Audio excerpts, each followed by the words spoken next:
ప్రయాణికులు దగ్ధమయ్యారు. ఈ విషాదకర సంఘటనపై జై భీమ్ ఎంఆర్పీఎస్ జిల్లా ఉప కార్యాలయంలో నేడు విలేకరుల సమావేశం ఏర్పాటు చేశారు. ఆంధ్రప్రదేశ్ రాష్ట్ర వ్యవస్థాపక అధ్యక్షుడు చిక్కం జానయ్య మాదిగ మాట్లాడుతూ కేంద్రం రాష్ట్ర ప్రభుత్వాలు ఫిట్నెస్ పరీక్షలు పూర్తి కాని బస్సులకు రాజకీయ ప్రోత్సాహంతో అనుమతులు ఇవ్వడం వల్లే ఇలాంటి ప్రమాదాలు జరుగుతున్నాయని అభిప్రాయపడ్డారు. ప్రమాదంలో చనిపోయిన 25 మంది బాధితుల కుటుంబాలకు ఒక్కొక్కరికి 20 లక్షలు ఆర్థిక సహాయం, ప్రభుత్వ ఉద్యోగాలు, 5 ఎకరాల పొలం ఇవ్వాలని డిమాండ్ చేశారు. అలాగే బాధితుల ఆత్మకు శాంతి కలగాలని దేవుని ప్రార్థించారు. రాబోయే రోజుల్లో బాధితులకు న్యాయం జరగకపోతే జై భీమ్ ఎంఆర్పీఎస్ గల్లీ నుండి ఢిల్లీ వరకు పోరాటం చేస్తుందని హెచ్చరిక చేశారు. ఈ రోజున ఆంధ్రప్రదేశ్ కర్నూలు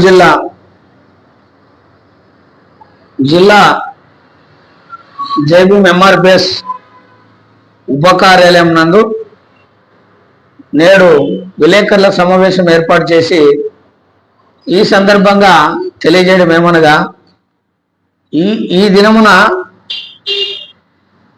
కర్నూలు జిల్లాలోన చిన్నటేకూరు దగ్గర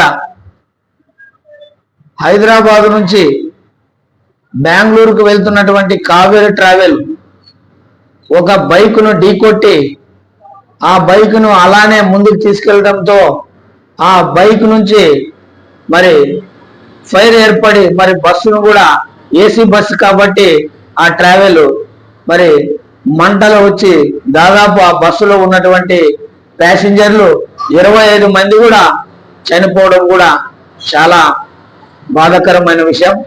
నిజంగా ఆ బాధితులకి మరి రాష్ట్ర ప్రభుత్వాలు కూడా కేంద్ర ప్రభుత్వాలు కూడా ఒక్కొక్కరికి 20 లక్షలు కూడా ఎక్స్గ్రేస్ ఇవ్వాలి, కుటుంబానికి ఉద్యోగం ఇవ్వాలి, ఆ కుటుంబానికి మరి 5 ఎకరాల పొలాలు కూడా ఇవ్వాలని కూడా జై భీమ్ ఎంఆర్పీఎస్ సంఘం నుంచి కూడా డిమాండ్ చేస్తున్నాం. ఇలాంటి ప్రమాదాలు ఎందుకు జరుగుతున్నాయి అంటే ఈ కేంద్ర రాష్ట్ర ప్రభుత్వాలు డబ్బులకి కకృతిపడి, కమిషన్లకు కకృతిపడి మరి ఫిట్నెస్ లేని బస్సులకు కూడా చాలా మంది డబ్బులు తీసుకొని పర్మిషన్లు అనుమతులు ఊడిస్తున్నారు. అదే ఈ కావేరీ ట్రావెలే కాదు, చాలా ఈ దేశంలో కానీ రాష్ట్రంలో కానీ చాలా బస్సులు కూడా మరి పర్మిషన్ లేక మరి ఫిట్నెస్ లేక నడుపుతూ ఉన్నారు.